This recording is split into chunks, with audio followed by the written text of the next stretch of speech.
معزز ناظرین السلام علیکم. آپ کی محبتوں اور چاہتوں کے ساتھ لیاقت نواز ملک حاضر خدمت ہے.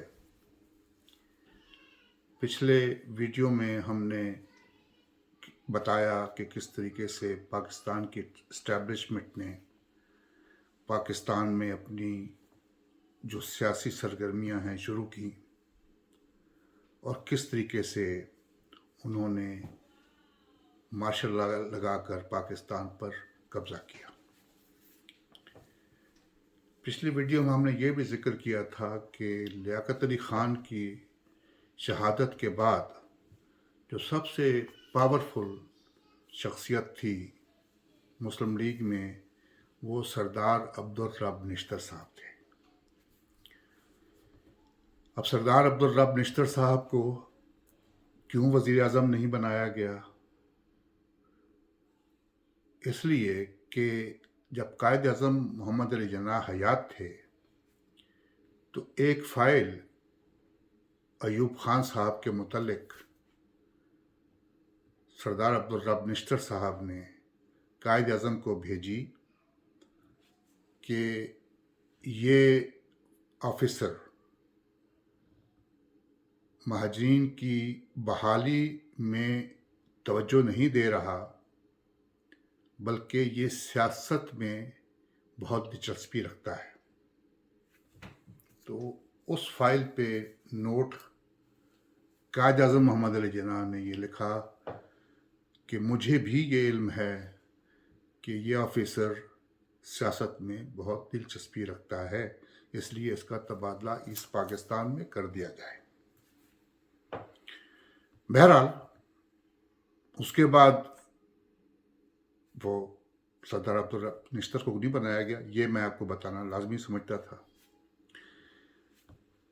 جب لیاقت علی خان وزیر اعظم تھے تو 1950 میں امریکہ نے لیاقت علی خان کو سرکاری دورے کی دعوت دی.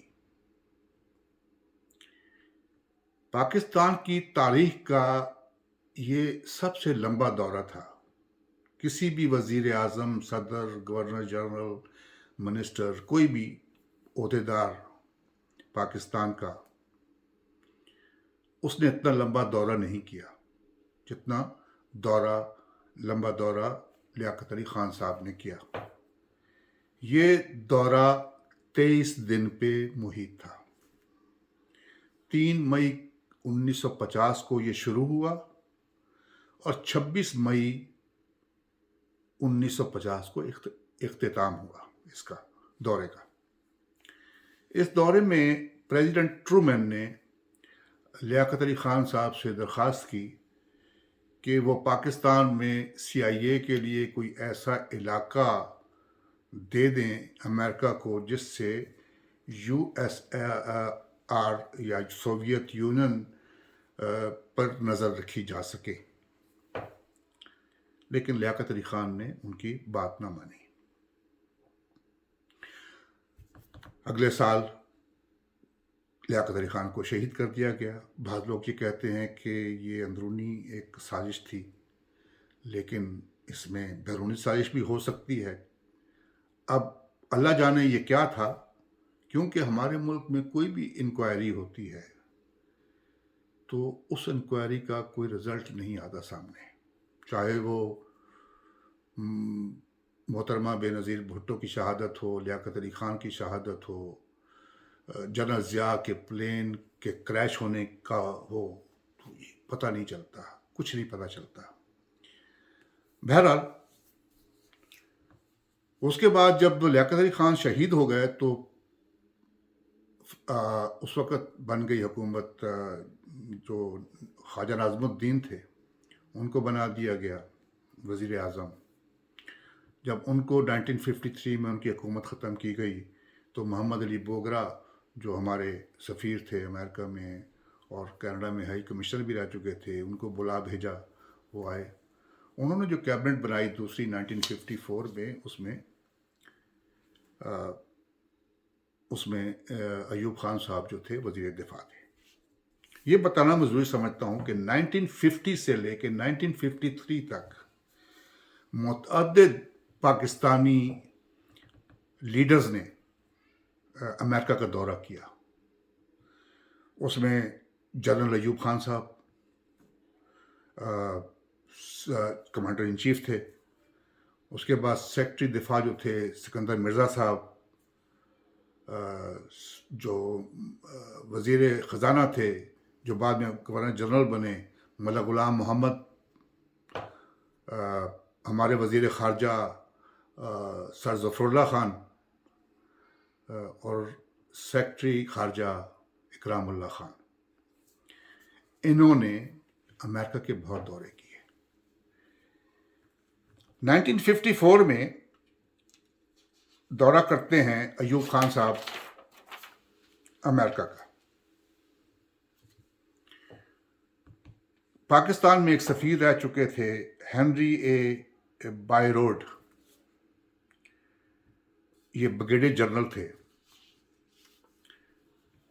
ان سے ایوب خان نے کہا، اور یہ ریکارڈڈ بات ہے،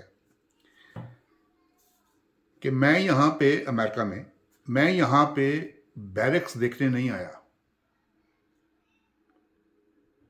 ہماری فوج آپ کی فوج بن سکتی ہے. ذرا غور کیجیے گا. میں یہاں پہ بیرکس دیکھنے نہیں آیا. ہماری فوج آپ کی فوج بن سکتی ہے، لیکن فیصلہ آپ نے کرنا ہے. یہ خان صاحب نے کہا. 1954 میں ہی ایک ڈیفنس ٹریٹی جو ہے امریکہ کے ساتھ کر لی گئی، سائن کر لی گئی. اور اس کے بعد سلسلہ شروع ہو گیا کہ پاکستانی ملٹری آفیسرز کو امریکہ میں ٹریننگ دی جانے لگی. اور راولپنڈی میں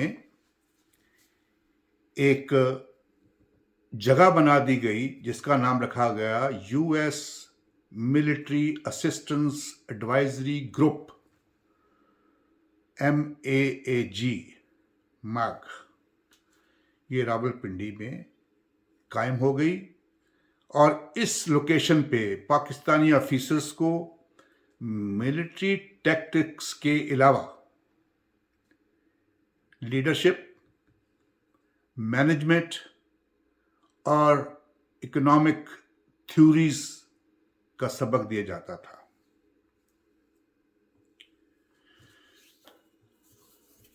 اس کے بعد 1955 میں امریکہ نے، کیونکہ ہماری ڈیفنس ٹریٹی ہو چکی تھی، تو امریکہ نے 1955 میں سروے شروع کیا باقاعدہ طور پر پشاور کے قریب علاقوں کا، جہاں سے وہ سوویت یونین کے لیے کہ جاسوسی کر سکیں. اور اس سروے ٹیم نے پشاور کے قریب بٹا بیر کی لوکیشن کو پسند کیا، جو پشاور شہر سے 4 میل جنوب میں واقع تھی. اور اس پروجیکٹ کو شروع کرنے کا نام سینڈ بیگ رکھا گیا. Sand bag. اور اس پہ ہماری 10 سال کی لیز بھی کی گئی، اور اس کو 2 حصوں میں تقسیم کیا گیا. ایک تو انتظامی عمارت تھی جس میں بیرکس تھیں، ڈائننگ ہال تھا، مووی تھیٹر تھے، اور جم تھی، کلب تھا. اور دوسرے سیکشن میں ہاؤسنگ تھی، اسکول تھے، لوگوں کے رہنے کی جگہ تھی. تو اس میں یہ تھا کہ اس کا نام رکھا گیا little U S A. Little U S A. اور اس میں سارے کام کرنے والے، سارے رہنے والے، ان میں کوئی پاکستانی نہیں تھا. اس میں صرف اور صرف امریکنز رہتے تھے، اور امریکہ کی پرمیشن کے بغیر وہاں پہ کوئی بھی شخص نہیں جا سکتا تھا. حالانکہ